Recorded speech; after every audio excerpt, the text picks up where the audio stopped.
To configure a standard rule, simply turn on the rule you would like to set. Make sure you click the Save button. You can edit the rule, such as the rule name, conditions, and add notifications to that rule. When you make those kinds of changes to a rule, that is one way to create a custom or advanced rule, but you can also create those rules from scratch. Before we go there, let's talk about your notification options.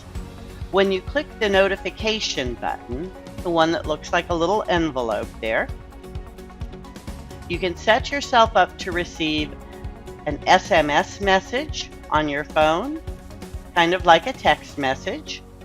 You can have an email alert sent. Also, you can create a pop-up notification so that when you log into the platform or are monitoring vehicles throughout the day, a pop-up will occur. You can even set up an in-cab notification to alert the driver of unwanted behavior to the rule that you created.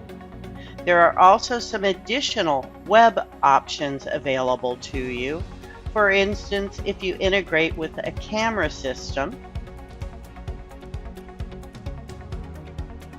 you can create a web request to initiate a video upload.